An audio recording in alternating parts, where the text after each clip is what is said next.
How the hell did she get her hands on the manuscript anyway? I don't know. She's resourceful. I told you you were too hard on her. Listen, I found out all sorts of interesting stuff while I was digging around. Yeah. Mr. Wake, it's Sheriff Breaker. We have an FBI agent here, Agent Nightingale. FBI? He's anxious to see you. You'd better come to the station. Okay, I'll be right over, Sheriff. Let's make this quick, huh? Help you folks? Name's Randolph. I'm the manager. We're looking for Rose. Works as a waitress down at the diner? Rose, sure. Nice girl. Who wants to know? I'm Alan Wake. The writer, huh? I heard on the radio you were visiting. Well, I'll show you her trailer. That Rose, she's a nice girl. Always pays her rent on time. As I was saying, Al, I found all sorts of weird stuff from the local newspaper's archives. This place is crazy. Disappearances, mysterious deaths, urban legends come true, and get this, most of this stuff takes place around Cauldron Lake. Well, you ain't wrong, mister. The Indians thought the lake was a doorway to the underworld. I'm the God-fearing type myself. I don't hold with that sort of thing. Yeah, okay. Anyway, there was an island there owned by a guy called Thomas Zane. Now, some of the articles I found about him make him out to be a famous writer, but I ran a bunch of searches, couldn't find a single thing he wrote. Zane was heavily into diving, so much so that the place came to be called Diver's Isle. But the volcano under the lake erupted in 1970, and Zane went down with the island.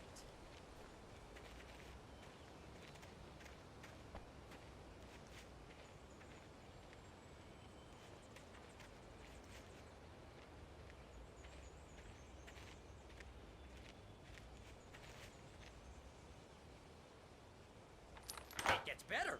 A local girl, Barbara Jagger, drowned in Cauldron Lake just a week earlier. They were lovers. Sure, Jagger's a local spook store. The Scratching Hag. Comes for you in the dark. Childish stuff like that. Anyway, Al, I'm just getting to the best part. All of the articles about this stuff were written by Cynthia Weaver. I asked around, and she's that crazy bag lady you met. What, the lamp lady? She can be a little loopy, but she's not homeless or anything.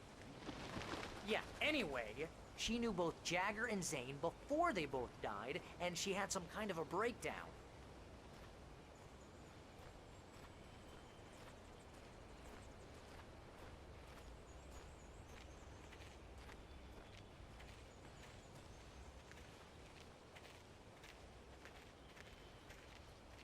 Well, mister, this here's Rose's trailer. You mind me asking what you want with her? We're just here to talk to her, pal.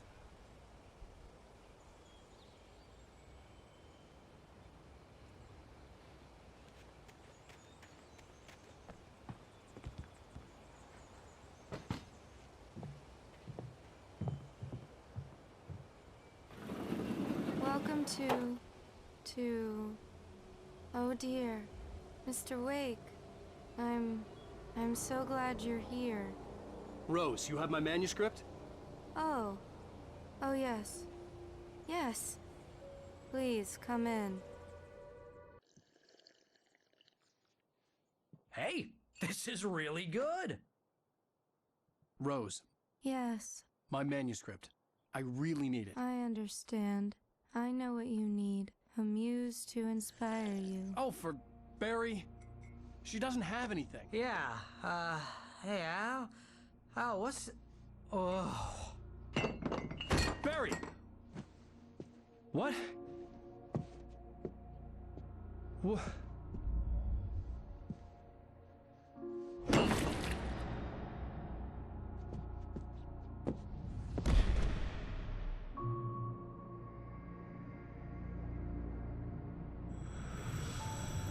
It's coming for you, hiding in my barber's skin. I'm too weak to stop it. You must turn the lights on. I promised I'd come visit you and your lovely wife. You must finish what you started. I insist. You must turn the lights on. Turn the light on.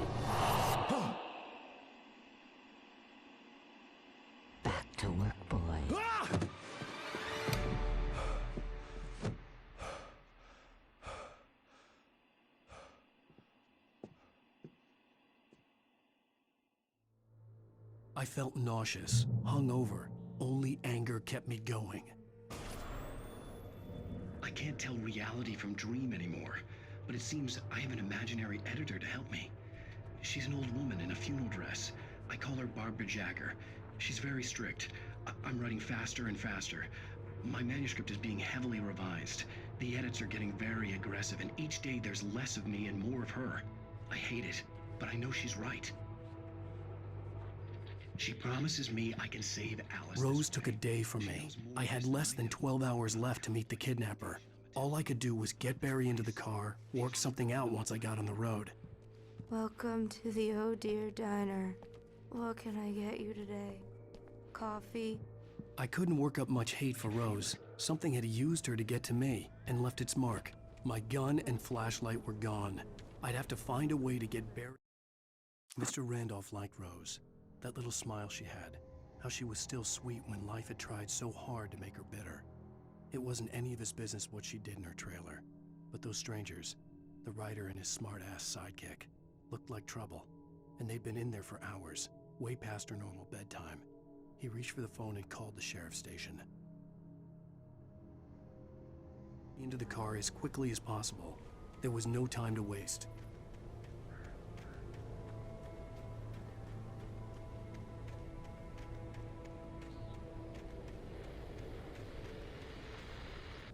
I just stepped outside to catch a breath of fresh air. Let me tell you, the weather's getting heavy. Nights like this make me especially glad I'm here talking to you and not home in bed. Once the weather takes a turn like this, I can't sleep at all. It's all tangled bed sheets and dark thoughts, punctuated by the occasional plunge into nightmare.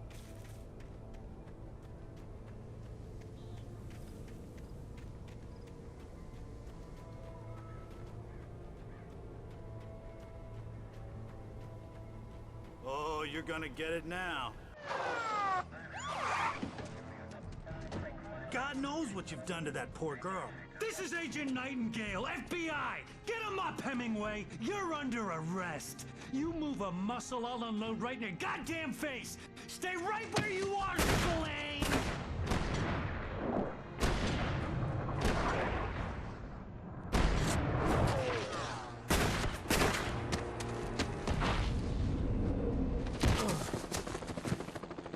What are?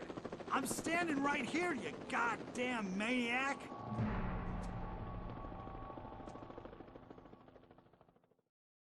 I hated to leave Barry behind, but there was no way I'd miss my appointment with the kidnapper. Give it up, Mr. Wake! Come on! Take it easy on him!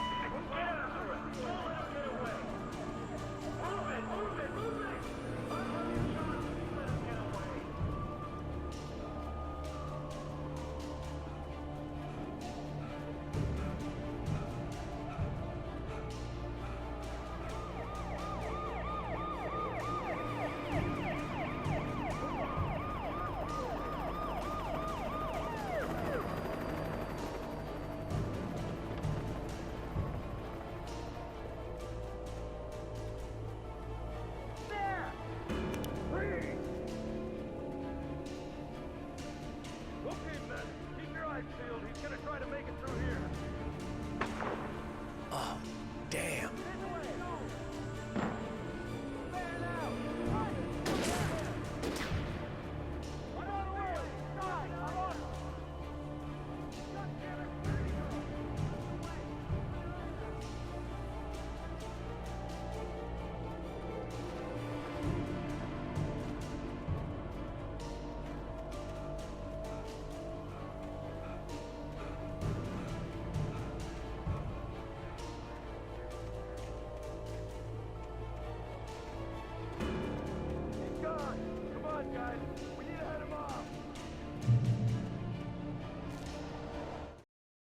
For decades, the darkness that wore Barbara Jagger's skin slept fitfully in the dark place that was its home and prison. It was hungry and in pain. It dreamed of its nights of glory when the poet's writing had called it from the depths and given it a brief, terrible taste of power and freedom. The rock stars had stirred it from the deep sleep the poet had sunk it back to in the end. When it sensed the writer on the ferry, it opened its eyes.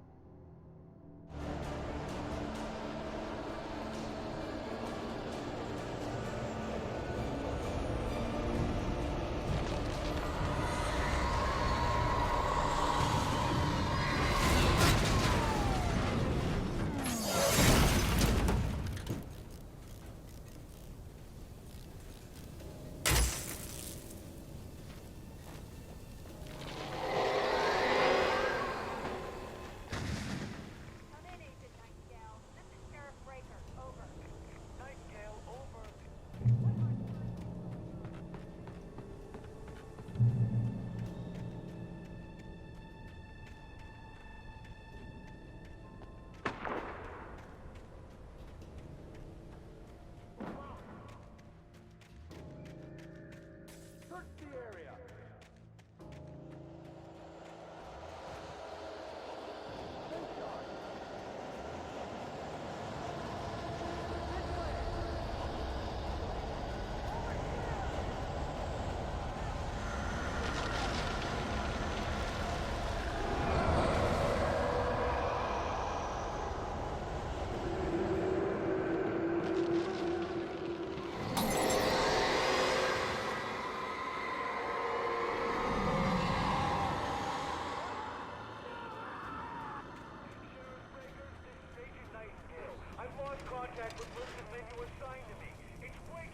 This horror was everywhere I went, circling me. The cops didn't stand a chance. They were after a writer, not a monster.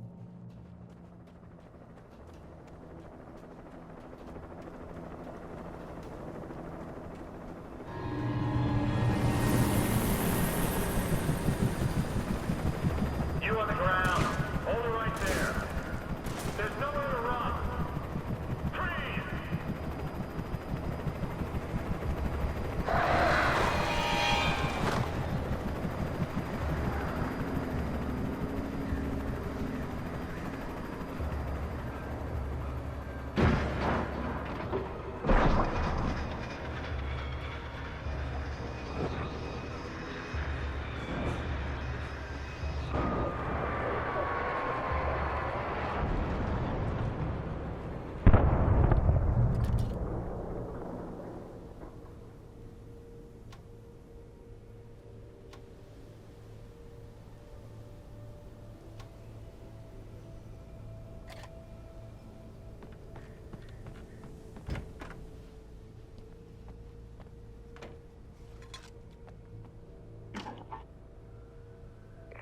This is James. Mulligan, Thornton, come in. Over. Thornton here. James, we got both Wheeler and Rose in custody. They didn't put up a fight or anything. Why, they were just... Hey, come on. Sit down and give me that. James, Mulligan here. Over. I could see the lights of the radio station in the distance. We got Wheeler and Rose here.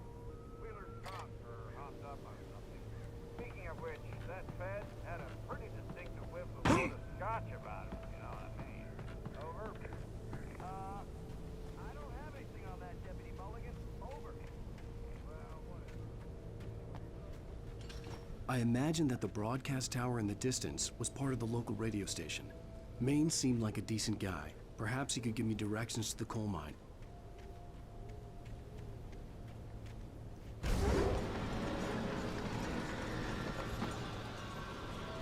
Unnatural shadows clung to the gate.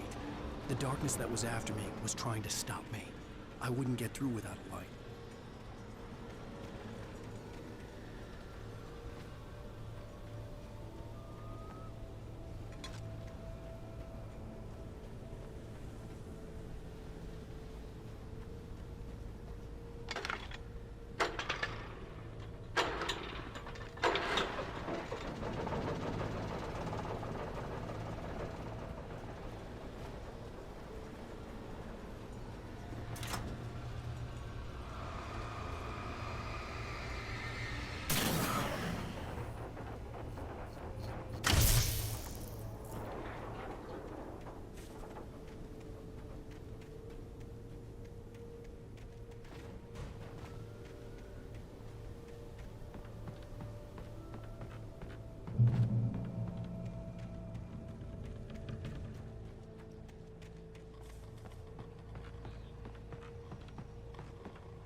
It took me a moment to recognize the flashbang grenades.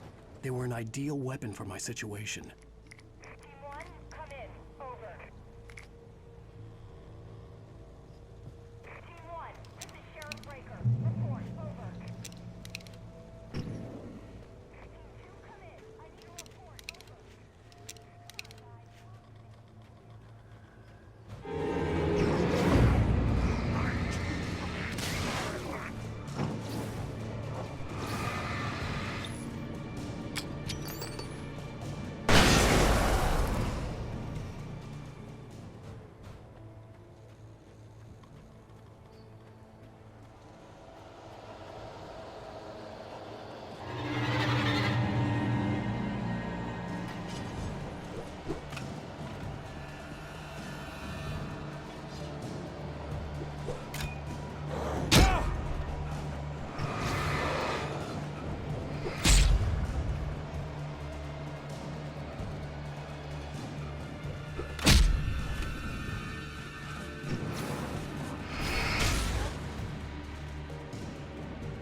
another call.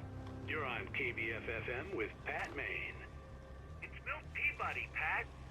What's on your mind, Milt? Well, I live near the trailer park, Pat, and there's a big ruckus going on over there. Well, that's just up the road from me, too. What's going on, do you know? I don't know, but there's a bunch of...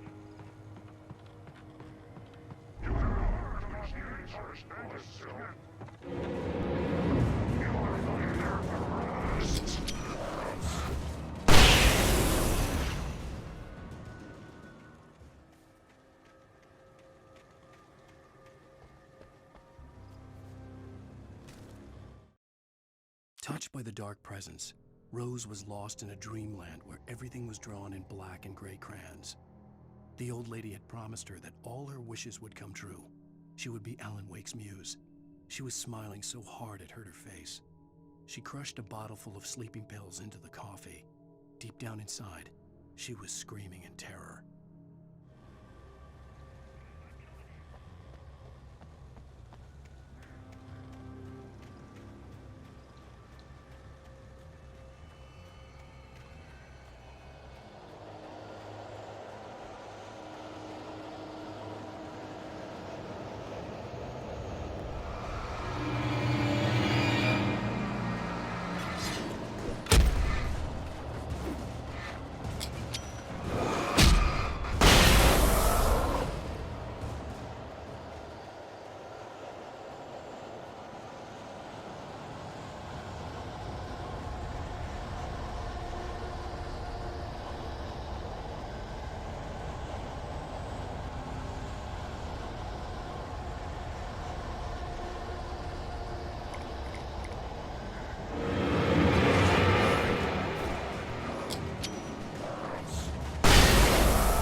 I hoped Maine could lend me a car to get to the coal mine.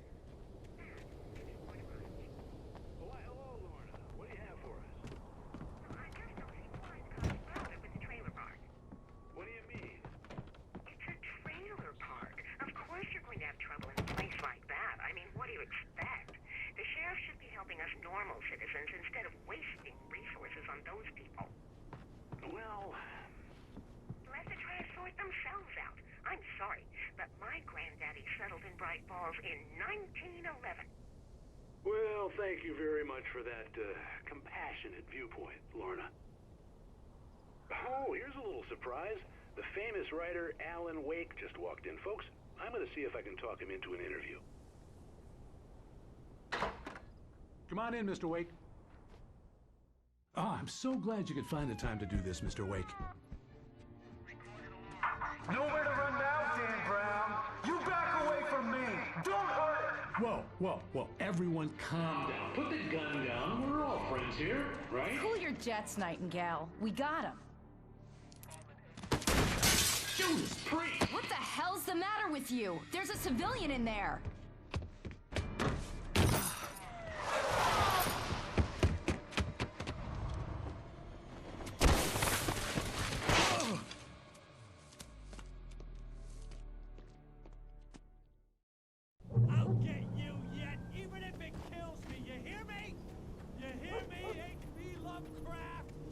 I had fallen off so many cliffs it was ridiculous. That's what you get for naming a book The Sudden Stop. It was probably good I hadn't had the chance to tell Maine where I was going. I'd have to Nightingale stared through the broken studio window into the dark woods. He turned around, started to walk out, but Maine grabbed his arm. "Young man, you almost shot me. You don't shoot off rounds at people like that. What's the matter with you?" Nightingale shook his arm free, marched out. His cheeks burned with rage and humiliation. Lose the cops and find my own way to the mine.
There was no sensible reason for the power company work lights to be here.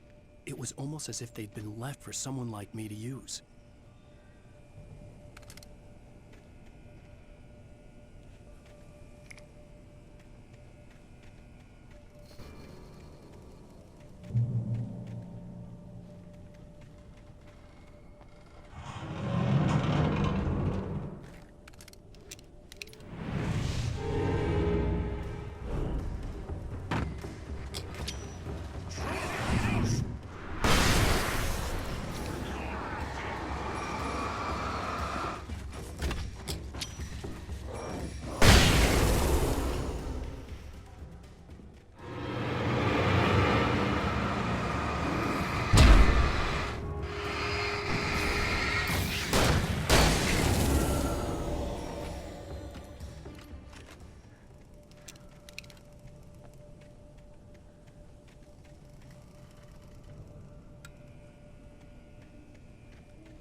Sarah trusted her gut, and her gut said Agent Nightingale was an asshole. He felt wrong, and it wasn't just the smell of stale booze. It was in the way he flashed his badge, pulled rank, the look in his eyes when he wanted answers. Where was Alan Wake? What was this about an accident? Where was his wife? And most importantly, why did she let Wake go? He wouldn't answer her questions. Federal business was all he'd say.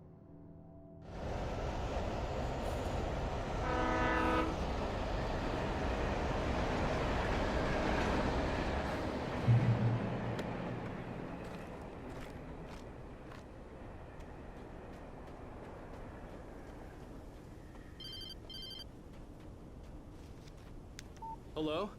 The most stubborn man I've ever met. Alice? Alice? Alan.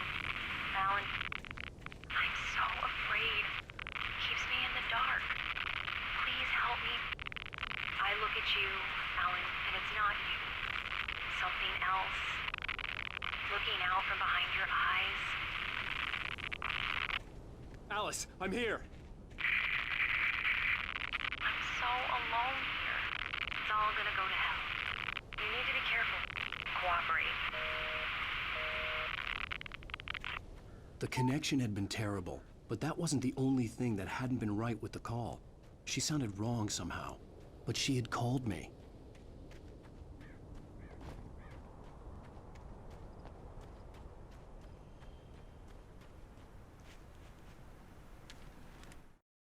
The pipe wrenched itself loose from the bridge's steel framework. Wrapped in darkness, it floated in midair, twitching. For a moment, I didn't understand what I was looking at. The heavy object lurched at me with impossible force. I threw myself out of the way, but just barely. When I turned my flashlight on it, it shook in a dark rage before it flew at me again. I could see a railway bridge up ahead and a warehouse of some sort on the opposite shore. I hoped I could find a car from there.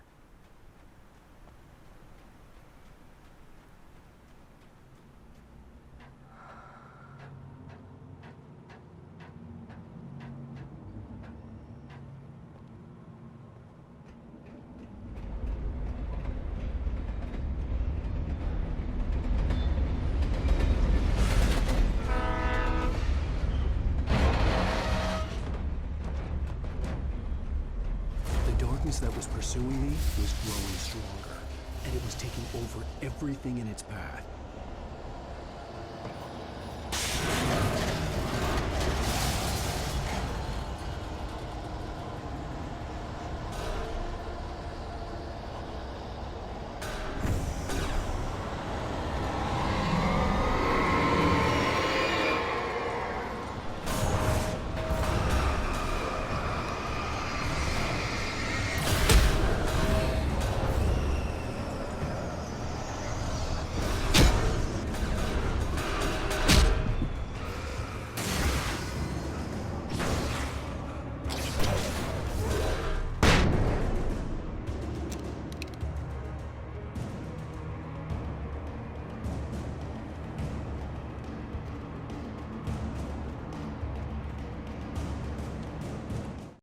I slammed the door shut right in his smug face.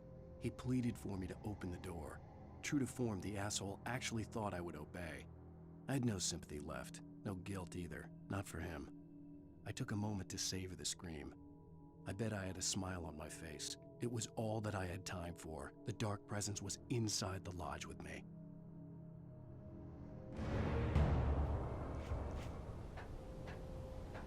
As a teenager, just starting to get interested in writing, Stephen King had been a source of inspiration to me. I thought about all the inanimate objects that had come to life in his books. No one is safe in a good horror story, certainly not the protagonist. That's what makes them fun. This was anything but. The darkness could possess anything, and it was getting closer.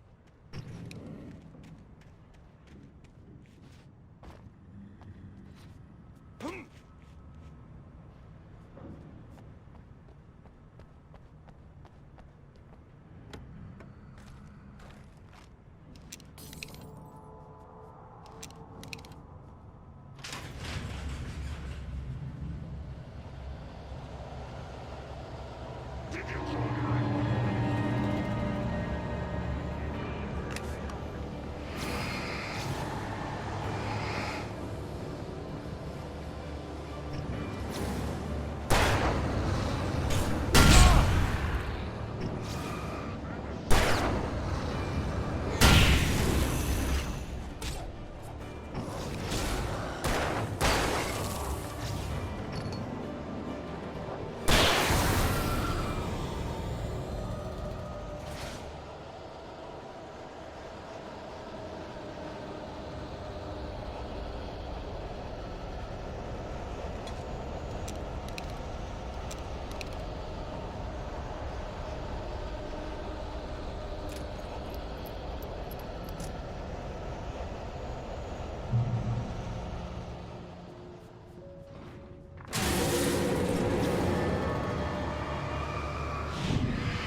take the facts of our existence for granted, unaware that they are merely a thin veneer of desperate self-delusion, covering a vast cosmos of madness and horror. All too The darkness surged towards me, sucking everything loose from the ground into its depths, tugging at my clothes. I saw the flare the kidnapper had dropped and threw myself towards it just as I felt my feet leave the ground. The darkness embraced me with the force of a tornado. Somehow I managed to light the flare. The darkness roared and cast me away. I fell toward the dark waters of the lake far below. the stars are right. In night rains.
I had never been this glad to see the sunrise. I had a couple of hours to get to the coal mine.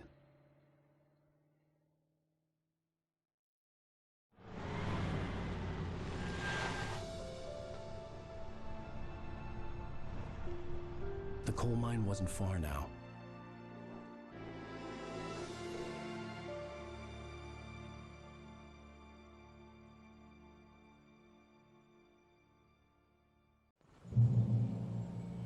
Today, I would meet the kidnapper, and he would give me Alice. I wouldn't give him any other choice. A drowning man will clutch at a straw.